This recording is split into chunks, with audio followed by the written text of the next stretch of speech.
Hello everyone, আসসালামু আলাইকুম। আমি শাকিল।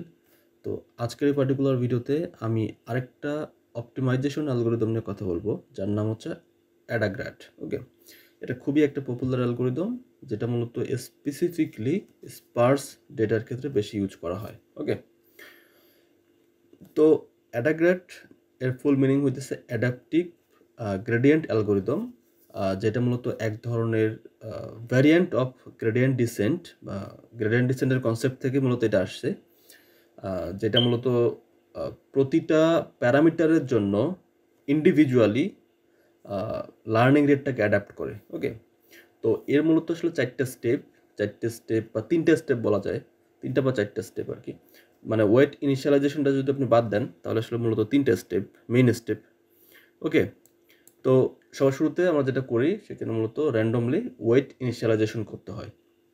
তারপরে সেকেন্ড স্টেপে এসে মূলত যেটা করা হয়, গ্রেডিয়েন্টটাকে কম্পিউট করা হয়। তারপরে হইতেছে মূলত স্কোয়ার গ্রেডিয়েন্টগুলোকে গ্যাদার করা হয় বা কালেক্ট করা হয়, এবং 4 নম্বর স্টেপে এসে আপডেট করা হয় বা অ্যাডজাস্ট করা হয় learning rate. Okay, so this all are the steps to perform AdaGrad. তো এটা খুবই পপুলার একটা অ্যালগরিদম, ঠিক আছে।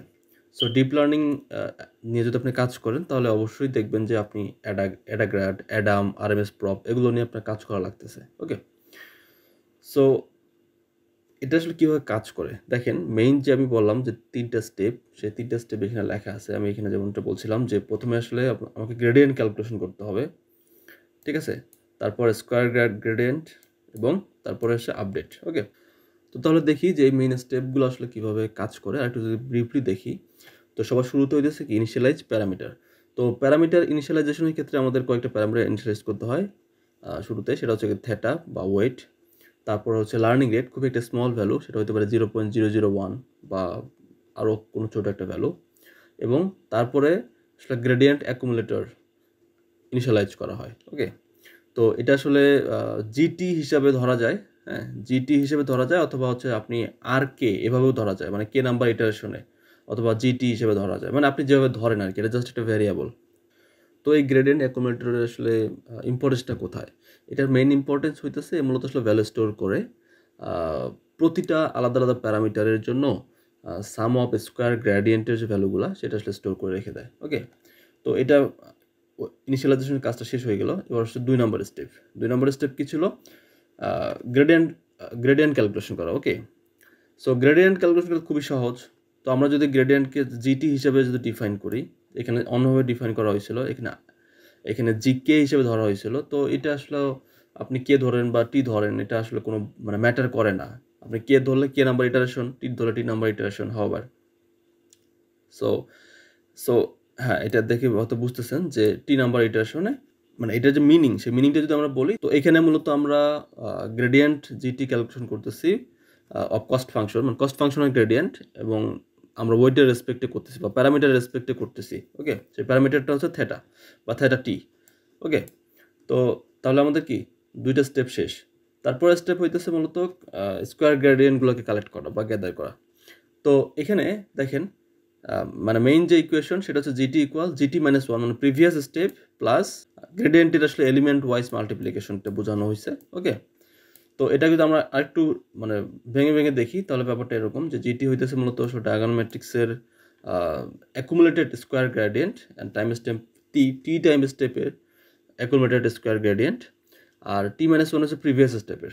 আর জিটি হইতেছে মূলত আসলে gradient of loss function with respect to theta বা weight at current time step. Okay, আর জিটি ইন্টু জিটি আসলে বুঝাইতেছে মূলত element wise multiplication. Okay, so তাহলে আমাদের 3 নম্বর স্টেপটা গেল। এবার 4 নম্বর স্টেপে এসেছে ওয়েট আপডেট করার পালা বা অ্যাডজাস্ট করার পালা প্যারামিটার। ওকে, তো এখানে যখন আপনি অ্যাডজাস্ট করতে যাবেন তখন নিশ্চয়ই এটা আসলে নেক্সট প্যারামিটারের জন্য আপনি ক্যালকুলেশন করতেছেন, ঠিক আছে। তার মানে কি থেটা প্লাস ওয়ান, থেটা টি প্লাস ওয়ান, এটা মানে হচ্ছে কি নেক্সট প্যারামিটারের জন্য আপনি হিসাব করতেছেন।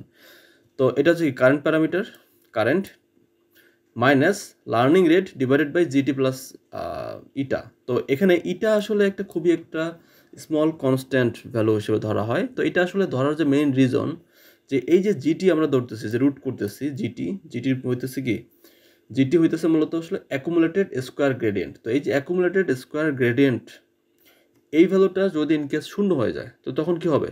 তখন আসলে ইটাকে বা আমরা আলটিমেটলি বাকি জিনিসগুলো কিন্তু কলাপস করবে, তাই না? বাকি স্টেপগুলো কিন্তু কলাপস করবে। তো এই বাকি স্টেপগুলো যেন কলাপস না করে এটাকে টিকে রাখার জন্য আমরা একটা ছোট্ট একটা ইপসাইলনের ভ্যালু ধরে নেই। তার কারণ কি? তার কারণ খুবই সিম্পল। যদি আপনি কোনো কিছুকে শূন্য দিয়ে ভাগ দেন তাহলে কি হবে? ইনফিনিটি আসবে। তাহলে তো নেক্সট স্টেপগুলো আর হবে না, তাই না? তো সেই জন্য আসলে খুব ছোট্ট একটা ভ্যালু ধরা হয়, যেটা আসলে সাধারণত 10⁻8 বা 10⁻7 মানে এত ছোট একটা ভ্যালু ধরা হয় নর্মালি। তো ধরে আসলে এটাকে বাঁচায় রাখা হয় যেন এটা ইনফিনিটি না হয়, ঠিক আছে? এবং এটা তো আপনারা বুঝতেছেন যে এলিমেন্ট ওয়াইজ আসলে মাল্টিপ্লিকেশন ধরা হয়েছে মানে গ্রেডিয়েন্টের সাথে। তো এটাই আসলে এখানে খুব সুন্দর করে আসলে মানে বলা হয়েছে, মানে প্রত্যেকটা এলিমেন্ট আসলে এক্সপ্লেনেশন করা হয়েছে। থেটাটি হইতেছে মূলত প্যারামিটার কারেন্ট ইটারেশন টি এর, আর T+1 হচ্ছে নেক্সট ইটারেশনের জন্য, আর এটা হচ্ছে লার্নিং রেট, জিটি হইতেছে প্রিভিয়াসে দেখে আসলাম অ্যাকুমুলেটেড স্কোয়ার গ্রেডিয়েন্ট, আর এপসাইলন হইতেছে মূলত একটা স্মল কনস্ট্যান্ট যেটার ভ্যালু আসলে সাধারণত 10⁻8 ধরা হয় নর্মালি, আর জিটি হইতেছে মূলত gradient of loss function with respect to parameter theta, যেটা মূলত আসলে current iteration number T number ইটারেশনের ক্ষেত্রে বলতেছি। আর এই ডট তো বুঝতেছেন যে এলিমেন্ট ওয়াইজ মাল্টিপ্লিকেশন। তো এইটাই আসলে অ্যাডাগ্রেডের 4টা স্টেপ। এই 4টে স্টেপ শেষ করে আমরা এই অ্যাডাগ্রেডের মাধ্যমে কোনো অ্যালগরিদমকে আসলে অপটিমাইজ করতে পারি বা কোনো কস্ট ফাংশনকে অপটিমাইজ করতে পারি। ওকে, তো এই 4টে স্টেপ আমরা দেখলাম। এখন আমরা দেখি যে আসলে এটা মানে এই যে অ্যাডাগ্রেড আমরা যে ইউজ করব, তো এটা আসলে কখন ইউজ করব। তো দেখেন একটা জিনিস আপনাকে মাথায় রাখতে হবে, কখন কোন অ্যালগরিদম অপটিমাইজেশন অ্যালগরিদম তো অনেক আছে। আমরা প্রিভিয়াসের দিকে আসলাম গ্রেডিয়েন্ট ডেসেন্ট থেকে শুরু হয়েছিল, তারপর সেখান থেকে আসলো মোমেন্টামের পরে আবার আসলাম হচ্ছে এনএজি। হ্যাঁ, প্রত্যেকটা কিন্তু আলাদা আলাদা।